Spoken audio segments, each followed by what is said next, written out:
Hey there, YouTube. I'm back. We're here to talk more about what's going on with Sig. The little Sig fire has turned into a conflagration. There you go. Here's a $2 word for you. Yeah, the fire has actually gotten bigger. It turns out if you post on social media, it ends today.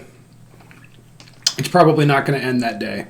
It's probably going to go on for quite some time and maybe even get a little bit worse. Interesting things have happened, so let's go on and take them one thing at a time. So, I've got interesting story hit the wire here for me.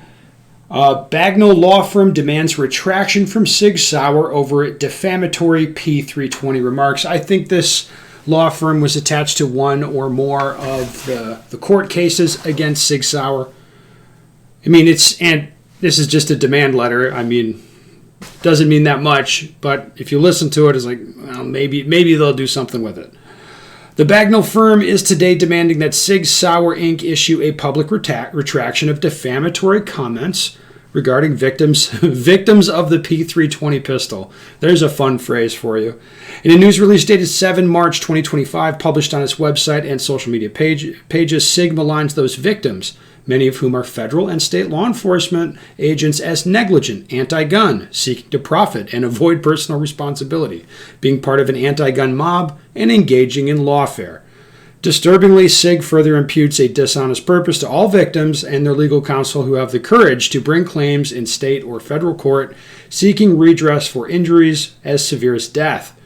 At this point, a federal judge, federal jury, and state jury have all found the P320 can malfunction. Numerous claims have been settled over the last 8 years. Sig's claim that it is impossible for the P320 to fire without a trigger pull was expressly rejected as unpersuasive by a U.S. District Court in 2022.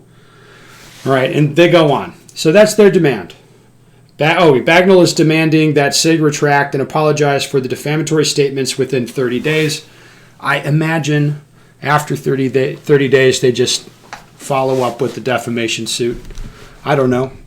But that's pretty interesting. I mean, Sig's statement, man, they were coming on pretty strong, as you might recall. Well, let me pull this back up. I mean, hell yeah. They called me, guys like me at least, they called us engagement hacking grifters.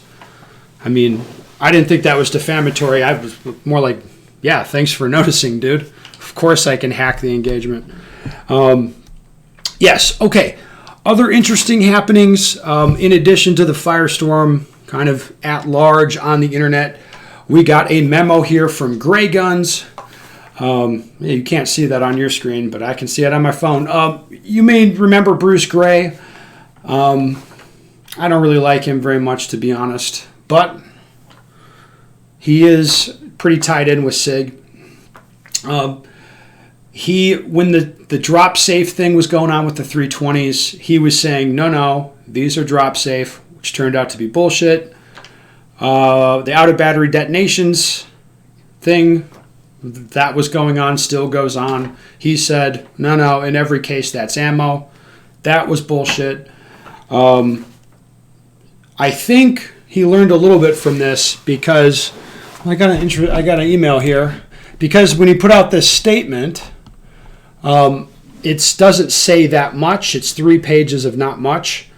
And I got an email here that I think makes sense. Hey, Ben, just swooping in to point it out if it wasn't already. This Gray Guns memo you posted is 100% written by ChatGPT. It has all the telltale signs of sentence structure and em dash usage. They very likely just provided speaking points to the bot and structured the letter based on those. Okay, I'll take your word for it. I mean, the letter's pretty dumb. I mean, seems like a ChatGPT thing. May as well be. Let's go ahead and read it. A personal message from Bruce Gray and the entire Gray Guns team. It doesn't say that it's written by ChatGPT, but we think it is.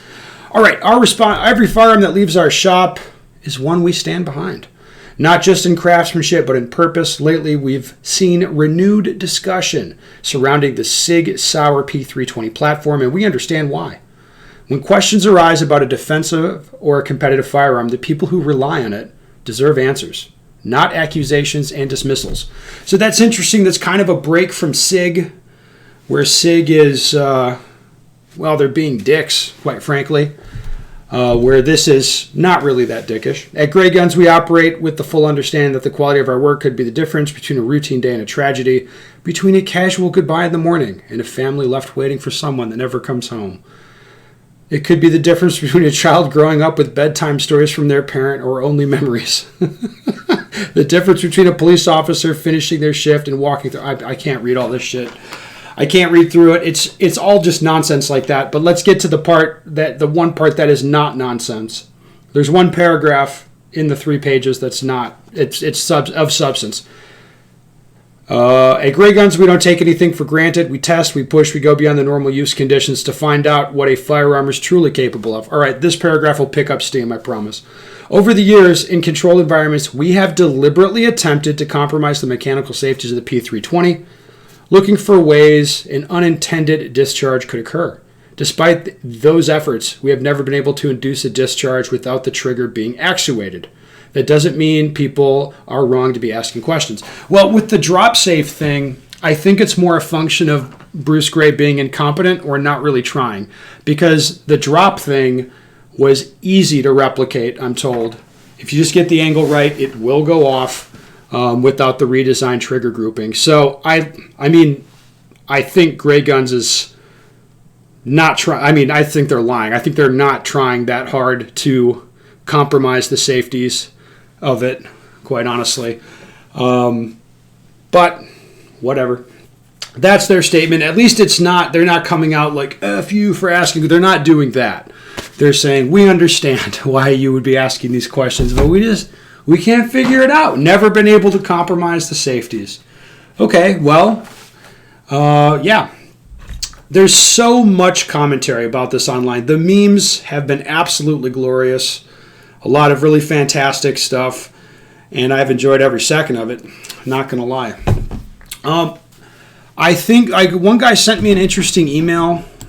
If I can find it. I'm considering having him on the channel because he says he can actually explain and demonstrate this. So if I could set up a Skype call with that guy and just all right, bro, just explain what's going on here, and he can give his theory of what's going on. I'm going to have to find it. I'll email him back. Maybe I can get him on the channel to explain this, as I think that'd be interesting. Otherwise, yeah, that's all for today.